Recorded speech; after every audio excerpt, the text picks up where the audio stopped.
Welcome ටු මයි YouTube channel. අද මම ඔයාලත් එක්ක කතා කරන්න හිතුවේ ලේසියෙන් BSF අණු හදාගෙන ගම් කුකුල්ලුන්ට අපිට ආහාර වේලක් විදියට දෙන්න පුළුවන්.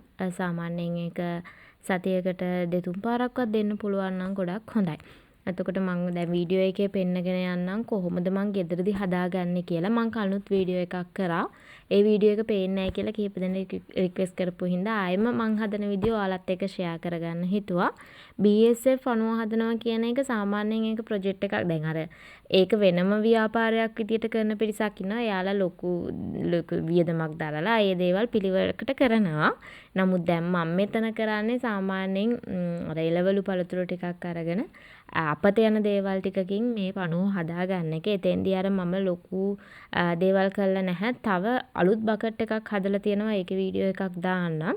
ඊට අමතරව මේ බකට් එක. එතකොට මෙතෙන්දී අපි මේ පණුව හදාගන්න මම වීඩියෝ එක අවසානට ඔයාලටම හරියටම පණුව මොන සයිස්ද මොන වගේද කියලා පෙන්නන්නම්.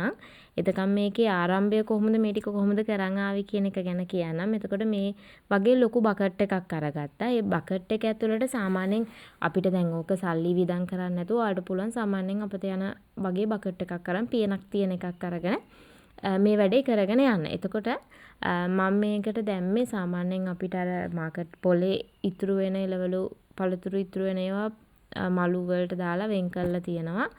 එතකොට අපිට පුළුවන් ඒ වගේ එහෙම ගේන්න මලු 3-4ක් ගෙනල්ලා මේ වගේ බකට් එකක් පුරවන්න පුළුවන්. එහෙම නැත්නම් ඔයාලා එදිනදා පාවිච්චියට ගන්න ලුණු පොතු එතකොට දැන් වම්බටු එහෙම දේවල් ගේනවා නම් අනිවාර්යෙන් පොලෙන් ගෙනාවත් මාකට් එකෙන් ගෙනාවත් අපිට අර විසි කරන කොටසක් තියෙනවනේ සත්තු ඉන්න ඒවා. එතකොට අපිට පුළුවන් ඒ වගේ දේවල් දෛනිකව එකතු කරලා මේ වගේ බකට් එකක් අරගෙන ඒ බකට් එකට පුරවන්න. පුරවල සාමාන්‍යයෙන් ඒක මැස්සෝ ඇවිල්ලා මේ පණුව හැදෙන්නේ මැස්සෝ වෙනවත් එක්ක. එතකොට මේ ඔයාලට ඒක සාමාන්‍යයෙන් ටිකක් ගඳ හිම වෙනවා. ඒ නිසා ටිකක් ඈතින් තියලා තියන්න. ඒ මැස්සෝ ඒකට හුරු වුණාට පස්සේ යාලා දිගටම එනවා. ඊට පස්සේ මේ වගේ කීටයෝ ටිකක් හැදෙනවා. හැදෙද්දි දැන් සාමාන්‍යයෙන් මුලින්ම චූටි අය තමයි ගොඩක් හැදෙන්නේ. ඊට පස්සේදී ඒකට ලොකු ඒ පණුව ලොකු වෙනවා. ලොකු වුණාට පස්සේ යාලා සාමාන්‍ය කාලයක් යනකොට මැරිලා කළු පාට වෙලා මැරිලා යනවා. එහෙම නැතුව සුදු පාටට තමයි මුලින්ම ඉන්නේ.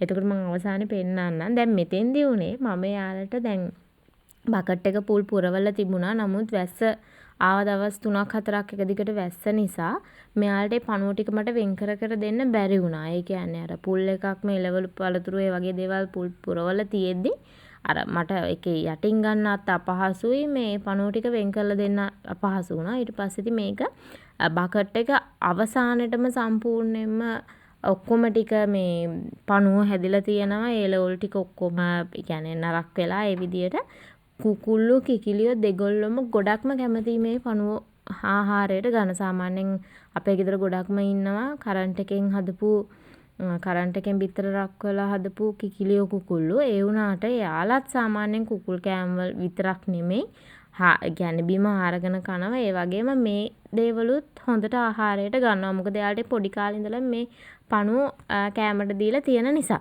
එතකොට ඔන්න ඔය විදියට තමයි යාලා ගොඩක්ම කැමැත්තෙන් මේ පණුව ආහාරයට ගන්නවා. මේක ඇත්තටම මම හිතනවා බිත්තර අස්වැන්නකට හොඳයි. කෑම වියදම අඩු කරගන්නත් හොඳයි. සාමාන්‍යයෙන් අපි කෑම එක කිකිලියකට ග්‍රෑම් 60ක්වත් දවසකට වෙන විදියට අපි කෑම දෙන්න ඕනේ බිත්තර දාන කිකිලියකට.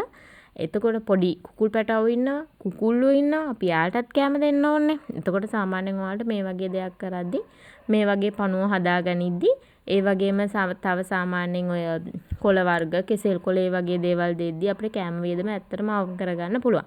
මේකට අර ලොකු බකට් එකක් ඕනි. මේකට ලොකු වියදමක් යනවා. ටිකක් කැතයි. මමත් දැන් මේක අතින් මේක කරන් ග්ලව්ස් දාගෙනත් කරන්න කැත නිසා තමයි බකට් එක පිටින්ම එළියට හැලුවේ. මේ දැන් වීඩියෝ එකේ පේන්නේ ඔය මං කියපු BSF පණුව. ඒ පණුව තමයි ගොඩක්ම මේ බිත්තර දාන කිකිලියොන්ට හොඳ. යාලා කෑවට පස්සේ අපිට හොඳ බිත්තර අස්වැන්නක් ලබා ගන්නත් පුළුවන්. ඉතින් මේකට ලොකුවට හිතන්න එපා. ඔයාලා ගෙදර තියෙන එළවලු පළතුරු ටික විසික් කරන දේවල් ටික දාලා මේ වගේ දවස් 5ක් විතර තියලා බලන්න බකට් එක යට පණුව හැදිලා තියෙයි. ඒ වගේම බකට් එකක් විතරක් නෙවෙයි අපිට පුළුවන් පොඩි පෙට්ටියක් වගේ එහෙම හදලා එක එක මම දැකලා තියෙනවා ෆාම් වල සමහරව හදලා තියෙන විදි වෙනස්. ඔයාලට පහසු ක්‍රමයට ඔයාලා ගෙදරදී හදාගන්න. මොකද පණුවෙක් හදනවා කියන එක මහා ලොකු දෙයක් නෙමෙයි නිසා. ඉතින් මං හිතනවා වීඩියෝ එකෙන් පොඩි හරි අදහසක් ඔයාලා ගන්න ඇති කියලා. හැමදාම වගේ මගේ channel එක subscribe කරන වීඩියෝස් බලන ඔයාලට ගොඩාක් ස්තුතියි. මමත් ඉතින් අලුත් දේවල් මොන හරි තියෙනවා නම් ඔයාලත් එක්ක share කරගන්නම්. මමත් ෆාම් එක කරගෙන යන ගමන් දැන් විතර හොඳ